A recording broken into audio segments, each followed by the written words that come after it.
Hi, my name is Jessica, and today I'll be going over More Than Words, the Hanen program.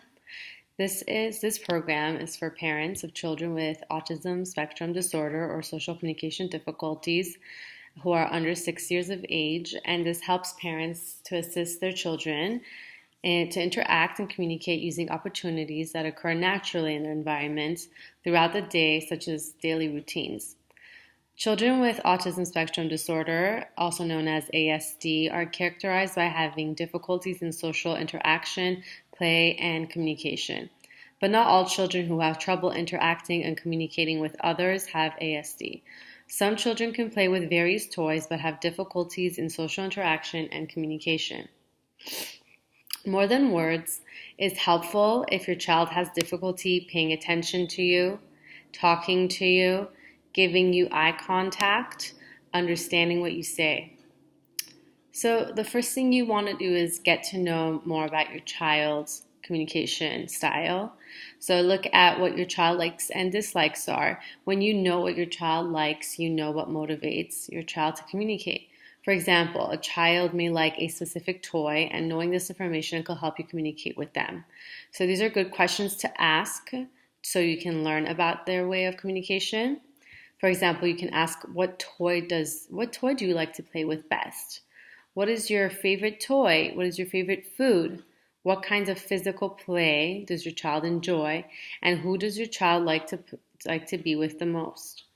The child's actions show you how he or she senses the world through movement, touch, sight, sound, and smell. Many children with autism respond to the world around them in unusual ways because they sense differently. Some may be oversensitive while others may be undersensitive, meaning it takes a lot more sensation to stimulate them. It can be possible that it can be mixed. For example, if they are oversensitive to touch, they may be bothered by hugs. Some may enjoy the feeling of pressure on their body, and if they are undersensitive. For example, sight. Some are oversensitive to light, and others are undersensitive and like to watch their fingers move quickly back and forth. So you want to recognize your child's sensory preferences. These include the sights, smells, feelings, and movements that your child enjoys or dislikes. Recognizing this will help you understand your child's behavior and also show you where to start helping your child learn to communicate. When they receive information through a preferred sense, he or she might be able to pay attention longer and learn more. So for example, if we're talking about movement, and your child shows undersensitivity to movement and seeks out movement by jumping, rocking, and spinning, or can be oversensitive to movement and show fear on swings, slides, or getting car sick. They can have motor planning difficulties characterized by being clumsy and bumping into things, playing with the same toy over and over again, can't copy things, can understand, but doesn't speak. Sound is another example. So for undersensitivity to sound by not hearing what people say, likes music and certain sounds like toys. Oversensitive, they cover their ears and cry if they hear appliances or if it's just too loud for them. You want to understand your child's learning style. Learning styles are based on the way we acquire information. It can be through touching, seeing, and or hearing. Rote learners. So many children with autism acquire information by memorizing things by rote. Remember a lot of information like letters and numbers when they are young, and many facts when they are older. Can recite information and the words word by word, but they do not understand what they're saying oftentimes. They are gestalt learners. So this means memorizing sentences as whole chunks without comprehending the meaning of the individual words, and may associate words with specific action always. Start learning how to talk with whole sentences repeated. Usually cannot separate important information from unimportant, and usually rely on small details that don't really help understand the big picture. They're also really big visual learners. They learn better by seeing things. Many children with language difficulties are like this. So I have an example here that I made for my clients who are autistic. So this is good for low verbal And basically, this is called a social reporter. And it's a good way to get them to learn about other people, peers and clinicians included. And I put pictures for everything. So if you have a pet, what kind of a pet, what kind of hobbies do you like to do for fun? And I have pictures for everything: sports, singing, dancing, reading books, painting, playing video games. And what do you like to do with your friends? So there's more pictures of what they would like to do, and they can circle these. And then this one I found is great for getting to pay attention to people, because a lot of times they don't remember people's names or features. So instead of asking them, or I did try to ask what color hair did this person have, and they couldn't remember, so I made visuals. So this is different types of hair color that they could circle after they were done looking at the individual eye color and facial expression. And this would help them to ask appropriate questions and follow-up questions.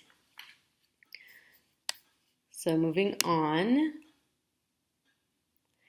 you want to get to know how and why your child communicates, even if he or she is not saying words, but is communicating through action, sounds, or words. That may communicate in the following ways if they're not speaking.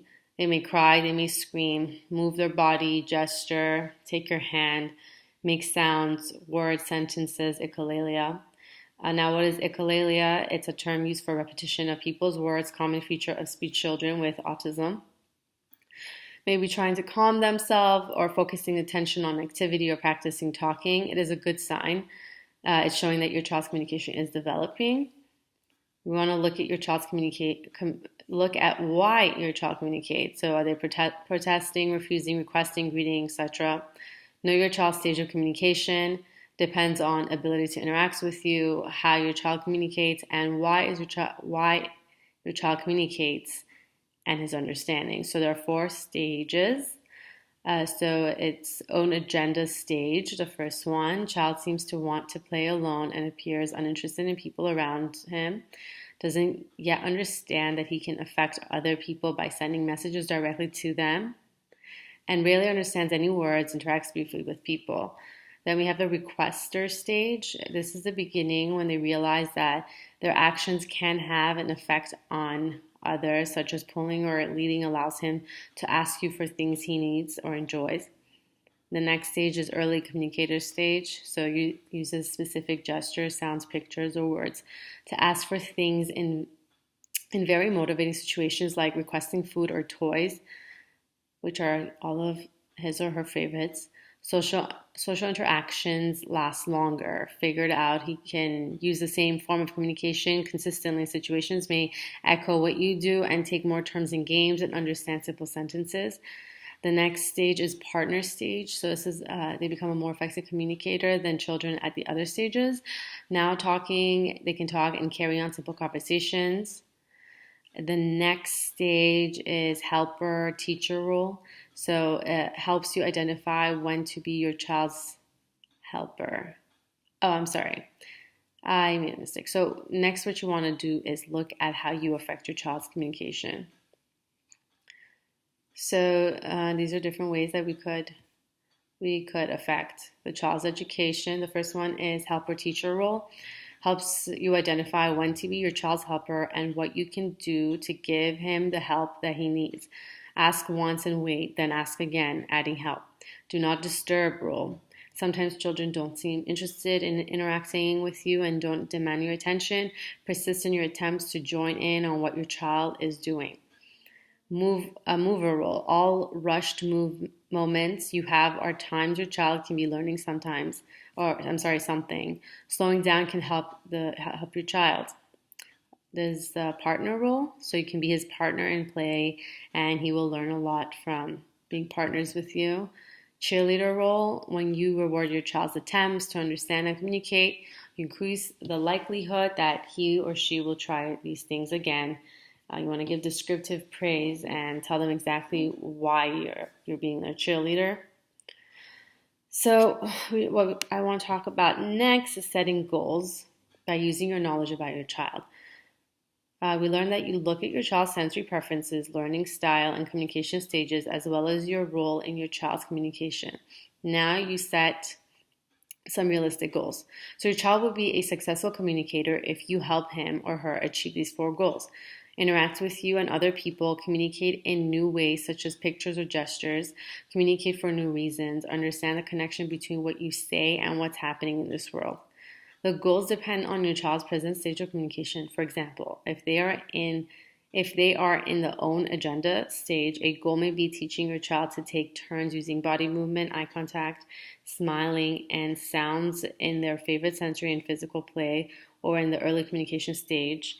A goal may be helping your child improve the way they communicate by turning his echoing into spontaneous speech and turning gestures into signs and speech or picture communication. So you want to give your child reason to communicate and then wait. For example, you want to put things in your child's view but out of reach so you can help them make requests. Try a little creativity, stupidity, as they say. So you want to make mistakes accidentally. Children love it and they will pay attention. So it's important to follow your child's lead. And for this work, the concept is owling, which stands for observing, waiting, and listening. So observing is watching your child closely in order to see the things that she's interested in. Include her interest in things you do. Can see why and how she communicates and what she responds to. Waiting will give your child enough time to send messages in her own way. Will give your child a chance to take in and think about what you are saying. Don't ask too many questions at once because it may distract your child. Listening. Listen carefully to your child's sounds, words, or sentences. You learn about what she can already do and what you can build upon. For example, if your child produces a lot of sounds with her lips like ma and pa, you can emphasize motivating things starting with those letters like mom and park. Listening is good too with ukulele as well. Helps you see what they want to say. If it is immediate and delayed, you may have to investigate it and see what they are trying to say. So using owl is best if it's face to face, and this will make you a part of your child's world and help your child understand. You want to also use the 4 I's. So I way to follow your child's lead. So the first I is include your child's interests. Notice what your child is doing and then join in. Bring what your child looks at into your shared space. Show an interest in what they are interested in as well. For example, bring an object closer to both of you and make comments that could be one word or a sentence about the object. Interpret. Treat whatever your child does as if your child was intentionally sending you a message. This helps especially well at the stage agenda and requester stages. For example, if the child picks up your car keys, you can say, "Okay, let's go." Say or do things as your child would if she could. You could be the interpreter with physical models and verbal models. For early communication stage, if your child says baby, you can expand on it to 2 words or 3 words by pointing and saying baby's eyes. Imitate. Follow your child's lead by copying her actions and sounds can help your child get involved in a two-way interaction. If you imitate your child's actions and sounds, she may start to imitate you back. Have toys that are similar to hers. If she can't copy, you can help her. Intrude. This is the last part of I. Insist on joining in and what your child is doing, even if your child doesn't welcome you at first. Not always easy, but your child isn't relucting you because she doesn't want you, but because she doesn't know how to include you. So you want to look for opportunities to work yourself into what they're doing. Next one is turn taking. As soon as you can get your child involved in a two-way interaction, challenge is to keep them there. So this can give you a variety of cues to let your child know that he needs to take a turn and may need a lot of support. Cues consist of explicit cues, so you can show your child what he or she should do and leave little room for him or her to do something incorrectly. like giving them physical help, like moving their hands together to help clap. Then there's natural cues. Do not show the child what to do, but simply hint at what they should do. So, for example, you can slow down, pause, and look expectant to indicate what you should do. Also include visual cues, questions, hints, instructions, and comments. Turn taking at the own agenda stage can include looking and smiling at you, reaching, refusing by crying, while physical games, singing songs, or doing something they really want. You can have physical cues to get attention or physical help slash model. At the partner stage, the turns you can expect will be commenting and asking questions, answering who, what, where, when questions, starting a conversation, ending conversation appropriately. So it's how to start and how to end conversations. You can expect turns during familiar routines with people while playing games, and you can give visual cues for turns, physical help to guide your child towards other children, models of words and sentences that your child finds difficult with, and nonverbal and verbal hints. So this one is a great way to get your kids taking turns. It's called Make Connection with People Games. So people games are turning physical activities such as chasing, tickling, or being thrown into the air into structured and predictable games. These games help your child learn about communication because you and your child both take turns to play. By playing people games, your child will learn to pay attention to you and copy you, take a turn, give you a chance to take a turn, continue taking turns, how to start a game, how to end a game, and how to transition to a new game. Easy to take turns in these games because they are structured and predictable, repetitive sounds, actions, and words. Your child knows what his turn is and when to take it. They include sensations your child likes, and they are fun and exciting. So there's a saying, and it's that when you play people's games, rock. So rock is an acronym, and it stands for repeat, offer, cue, and keep it fun and going. So what it exactly means: repeat what you say and do. You might have to play the game several times using the same actions and words so your child understands how the game works and what to expect. Opportunity. This is the turn that you want your child to take to keep the game going. Your child's opportunity depends on how he communicates now. What kind of turn can you expect him to take? For example, could he make a sound, move his body, use a word? Cue. This is what you do to let your child know that he should take his turn.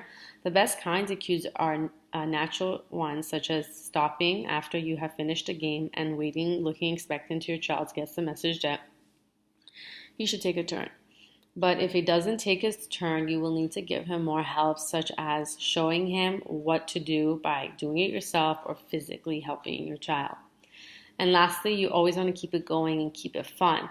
The goal of the game is to get your child to play with you in a back and forth interaction, and it should last a long time. This means that you take a turn by playing part of the game, then your child takes a turn, and this continues many times. Turn-taking people games is an important step towards having real conversations. The best way to keep it going is to make the game fun for your child so that he'll want to do it. So a good example of this game, well, unfortunately, I don't have anyone to, do my therapy with, but I can explain it and show how to do it. So this one is an example of how you can use rock in a game of bouncing your child on your knees. So first this is a repeat section. You want to sit face to face with your child as he sits on your lap, and you start to bounce up and down using a fun little phrase like, let's bounce, bounce, bounce, and repeat the same action with the same words again and again so your child knows what to expect. So hold them, bounce, bounce, bounce, bounce, bounce, bounce. The next stage, opportunity. So decide what your child's opportunity might be in the bouncing game. Do this before you play the game. What turn could he take to keep the game going? For example, you might expect him to let you know he wants you to bounce him again by bouncing his body up and down. So That would be a physical cue that he would give me that he wants to bounce more if he doesn't have the words to say it, which is very typical of younger kids or nonverbal kids. Or if he starts to say words such as but for bounce. Next, you want to cue. So now it's time to cue your child so that he knows it's his turn. After bouncing him a number of times, stop, wait, looking expectant with an animated facial expression like, or such. This will encourage him to look at you and bounce up and down or make a sound to let you know he wants to be bounced again. If he doesn't take his turn, give him a stronger cue. For example, raise your heels off the ground and you are ready to bounce him and say, let's bounce. Then wait to see what happens. If he still doesn't take his turn, pick up from where you pause, bouncing him, and finish the line, bounce, bounce, bounce, to show him the game again. So you go back to the first repeating stage and you want to repeat him face to face, holding him, and bounce, bounce, bounce. If the natural cues didn't work for him, like your facial expression or your body movement. But lastly and most importantly, you want to keep it going. So as soon as he sends you a message with a sound or a movement, a word or a smile that he wants to keep playing, bounce him and repeat the same words. Bounce, bounce, bounce. Once he can play the game with ease, change it up. Bounce fast. For example, let's bounce fast. And then switch it up and bounce slowly. Then ask him to choose. Do you want to bounce fast or slow? So he can choose which way he wants to be bounced, or bounce him on your knees on a big bed and let him fall off gently onto the bed as you say, onto the bed. Once he gets used to this game, he may be able to tell you with actions or words he wants you to let him fall onto the bed. And there are other games that you could play with this. So, first you remember to rock during each of them to help build your child's communication skills. You can do this swinging in a blanket, a game of chase, lifting your child up in the air, flying him like an airplane and crashing him into the bed or a couch, peekaboo, or just simply the tickle. So this can really go for every activity with your child.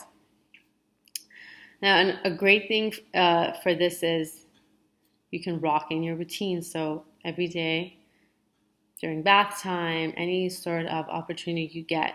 So in everyday life, there are numerous opportunities that children can learn from their interaction and communication, which is amazing. So for example, a child at the requester stage may ask for his snack using a gesture, object, picture, sound, respond to come here, sit down, and touch what he wants when you ask him to make a choice. So a parent may have a picture exchange at this stage, or putting the snack where the child can't reach it, so they will have to ask for it. Another thing to do is to say that they will ask you for it. Another way to do is to give your child his snack bit by bit, so he has a lot of practice asking for it over and over again. So in routines such as self-help, the role of the parent will eventually fade out. In the beginning, you need to teach them, but eventually he will do some of them in his own, using a visual helper if needed. So you want to make sure that you help your child understand what you're saying. Sometimes children understand the meaning of words in specific contexts, but do not generalize them. So some techniques are saying less, stressing only the key words that you need to understand, slowing down your rate of speech, showing you and pointing. If they still don't comprehend, then repetition is always the key. Good idea. A way to remember this is say less and stress, go slow and show, and repeat often. Example of this would be in your own agenda and requester stages. Say less by labeling things and using specific names. Use fun words such as bye-bye, uh-oh, ouch, yucky. These words are easy to remember and understand. Pause between the words. Be natural and show things with real objects, pictures, gestures, and exaggerated facial expression. Exaggerated head nods for yes and no, hi and bye, waving your hands and pointing the finger up, and for down, same thing. So a lot of gestures, less words. This is, again, we talked about this a little bit, but using visual helpers, since most children who are on the spectrum are visual learners, we want to give them a lot of pictures and write what they say. So visual helpers are like choice boards, picture schedules, self-help boards, or communication books, and can be made up by real objects, photographs, line, drawings, and printed words. You need to consider your child's preferences for this. Visual helpers help the child understand information. They can show him the choices he has, what's going to happen, past and future, his feelings and feelings of others. So it's really good for perspective taking and how to do things independently and what he needs to know about difficult situations. So also visual helpers give the child another way to communicate while speech is developing, or they can remind them what to say when they are ready to speak. Visual helpers let them make choices, give them another way to say something, then they can start to request and remind him what to do and say. As I, showed this earlier as an example that I use. Another great way is music. So many children with autism respond to music even if they don't react to the sound of your voice. If the child likes music, it becomes easier for your child to learn how to communicate in musical activities, especially songs. Music and songs can teach your child to communicate. So when you sing songs to your child learns to pay attention, copy you, and communicate because the words in the songs have a specific, predictable order. Songs have repetitive actions your child can do. Songs make it easier for your child to know what her turn is and when to take it. Songs can help your child interact with other children. Predictable ones are sung at preschools and child care centers, and then your child can sing along and participate. Songs help your child understand the meaning of words by pairing words with actions, connecting between the two. For example, if you're sad and you know it, cry boo-hoo. You pretend to wipe your tears. Boo-hoo. Remember to rock while you sing. So remember, sing less and stress. Go slow and show, and repeat often. Stress may include making keywords stand out by singing them louder, prolonging them, and singing them last. If you want to adapt songs to your child's communication stages, some popular songs and chants are Head and Shoulders. If you're happy and you know it, Wheels on the Bus, This is the Way We Wash Our Face, and more advanced songs may be I Love You and Skin. Actually, I don't know this song. Skinna Markini Dinky Dink, because these consist of the help of a third person and pronouns. Okay, and lastly, you want to bring in books. So when you read a book with your child, a lot learning happens. Discover pleasure of sharing a book. Child learns new words and sees words that are already known in a new context. Books encourage children to think beyond written words on the page and may discover another way to communicate through printed words. And remember, you want to rock what you read. So once your child is familiar with books, usually at the partner stage, he may start to recognize a few printed words and learn to read these sight words. Is the first step towards becoming a reader, and you can print labels by hand or use a computer and put a picture under the label to help your child understand what the words means. So use cards and letters to help your child communicate, and with printed words, write little notes with your child and help him or her read them. And you always want to play with your kids. So you want to take out the toys per se. So every time your child picks up a toy and plays with you, he works at improving his motor, speech, and social skills. Playing with toys is sometimes harder than it looks, and all children vary in their ability to do the work, which may be due to motor planning difficulties. So for play to be successful, your child needs to know how to play with you first, then toys, then you and the toys together. So where your child plays with toys and communicates during play is dependent on his stage of communication. How does your child play with toys? No play with toys, especially if they're at the agenda stage, may not play with toys at all, but more interested in chewing on them. Unconventional play, usually explained by sensory preferences and doesn't play with toys in a way you would expect them. Functional play can play with them in the right way, can begin in the requester stage, but usually towards the end of the early communicator stage. And constructive play uses materials to create something at early communicator or partner stage. Symbolic or pretend play linked to language because both words and pretend actions symbolize or stand for real things. At the requester stage, may self-pretend play. Games with rules usually at the early communicator and partner stages. So it's important to pick the right toys and words and interests and what you want your child to learn. Toys like cause and effect, visual spatial construction, exchange, people toys, bubbles, sensory creative toys, art, pretend play toys, toy telephones, and so on. And again, rock while you play. So, for example, if your child is in the agenda stage and does not play too much with toys but is motivated by people games, you can expect him to learn to play with simple toys, include you in his play toys once in a while. So, that is it. Oh, yes, and remember, let's make friends. So the ability to play with other children can take a long time to develop and require practice and persistence on the parent's part. But, the child needs to take small steps at a time. And these ideas will help foster social interactions and communication between your child and other children.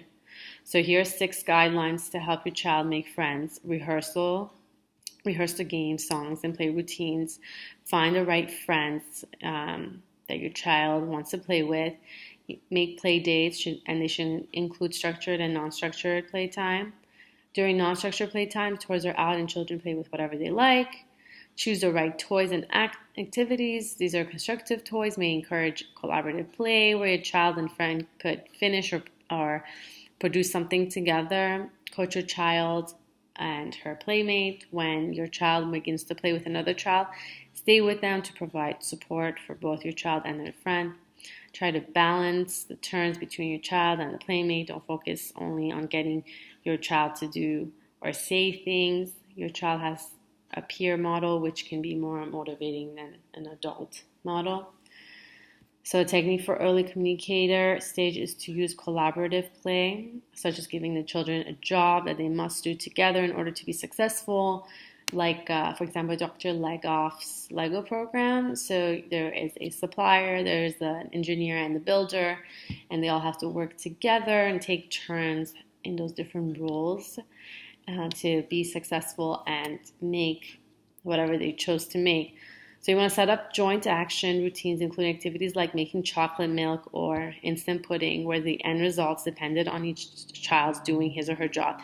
This helps them know their turn taking, such as going down the slide and playing short, simple games with rules with other children, such as Simon Says. So, these are all great techniques that parents could do with their children every day. Obviously, it is a lot of information. So you can take it one day at a time and, really see where your child is and see how it helps them. Well, thank you.